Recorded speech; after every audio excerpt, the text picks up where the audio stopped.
Hi everyone. Welcome to my reading recap.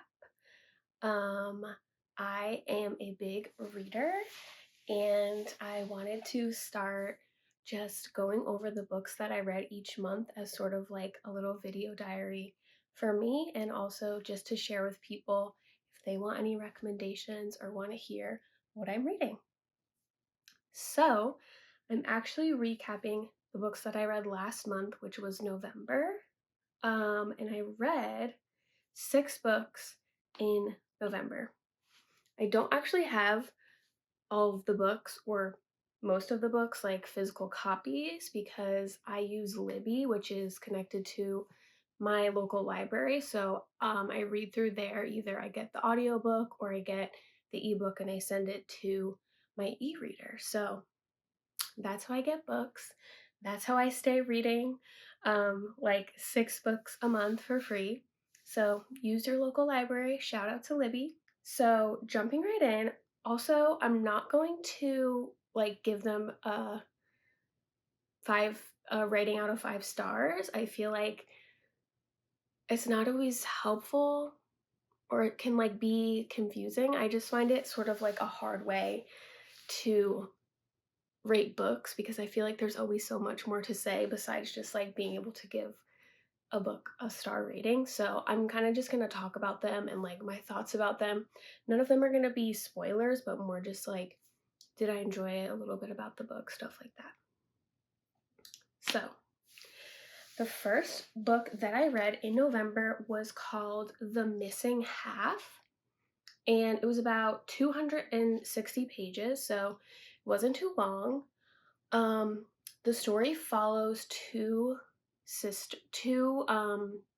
characters who both of their sisters have like passed away mysteriously. So they like are um, trying to connect the pieces of the cases that they do know about their own sisters together because they think they might be connected.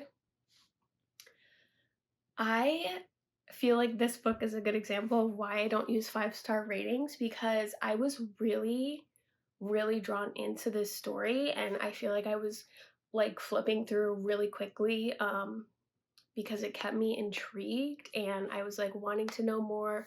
You're learning about different characters, you're learning about like potential suspects or like, I just really like mysteries because of that, like the suspense. So I feel like this book really kept me intrigued all the way up until the end.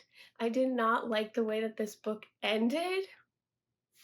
And so I kind of feel conflicted about like, do I say that overall I liked it because like 90% of the book was really interesting to me, or do I say I didn't like it because like it left me unsatisfied? I'll say I feel like they were like trying to go for like a little like twist or something and it just didn't work out in my opinion. But I did really like the other like part of the book, so kind of hard to say overall where I landed with that one, but that was the first one that I read. The second book that I read in November was called The Only Purple House in Town, and that one was 356 pages, so a little bit longer than The Missing Half. This one I think I found at a thrift store or like in one of the like little libraries for free. And it just looked really cute. I love purple, and of course the cover was purple, the house was purple. It was a very cute little like cover, and it sounded interesting. It was like a little like fall witchy book. um Not everyone is a witch, but it's like, like fantasy where like there's like different magical things happening than just normal human characters.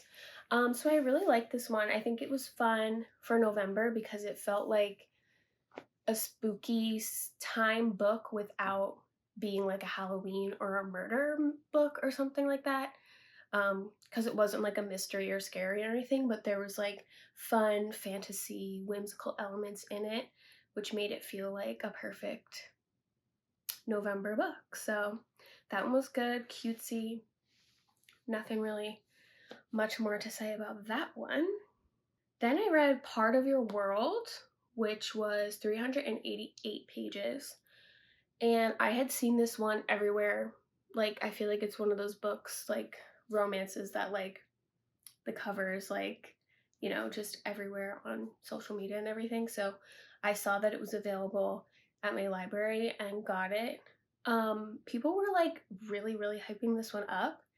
And I love romance books. I love like cheesy, hallmarky, you know, little story that like has a happy ending. I'm not opposed to them. I just feel like this one was fine. And I was hearing so much hype about it. So I thought it was going to be like, I guess more than it was, if that makes sense. Like, it wasn't a bad book. I enjoyed it. But I feel like it was like just like all the other like sort of cutesy, romancy, hallmarky books. So I don't know that I would like recommend that one above any other of the romances, but it was fine. And then, guys, I read the Fourth Wing series. So the last 3 books that I read for November was Fourth Wing, Iron Flame, and Onyx Storm. All of those are like 500 to 600 pages, but I flew through them.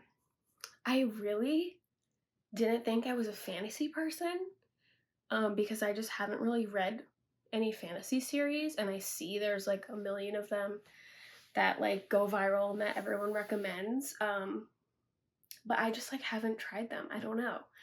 But again, this one was one that I've been seeing everywhere. I saw that it was available through Libby at my library. So I was like, you know what? I'll just give it a try. The worst that can happen is I don't like it and I don't continue reading. But I was obsessed. So now I feel like I'm going to be a fantasy girly moving forward. I don't even know like why I like this one. I think maybe it's because the characters in the books are humans. Like they're not like, I don't know, like creatures or like other things that are like not something that I have any experience with. So because I feel like the thing about fantasy that turns me off or turns like people off in general is you have to like understand the world. And there's a lot of world building that needs to happen in the beginning so that you understand like the fantasy land. And I think that that can be really slow or like hard to get through in the beginning of books sometimes, which is why people like end up putting them down and not finishing them. But I feel like because the characters were humans, I was able to like understand, like not have to understand their perspectives and things. And I was just focused on like learning the world. We are following a main character who is starting school. She's like starting at a war college because it's like the nation is like, a war nation, which sounds spooky, but it was kind of giving me like Hunger Games in a way, where it's like the characters are human, but like their world is like dystopian, I guess, or that's not really the right word for it, but like their world is very different from ours and they're like fighting and like, there's like different things happening where they're like fighting wars and riding dragons and things like that.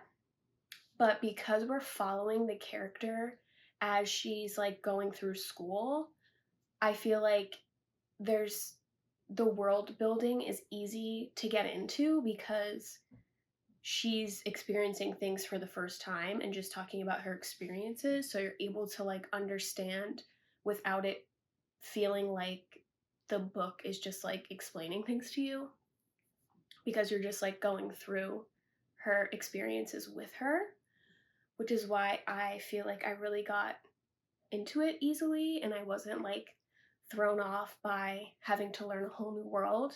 And then, of course, the other reason I was obsessed is because of the spicy romance in these books.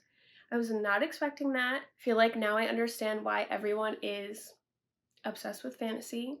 I loved the characters, I loved the romance. I mean, obviously, I read the first one and I read the next two immediately, and I finished them all in the same month, which is crazy because I'm a slow reader. And like I said, they were all 500, 600 pages, but I flew through them. So, can't wait to try a new fantasy series. Please let me know what you would recommend me to read based on my reviews, and see you next month.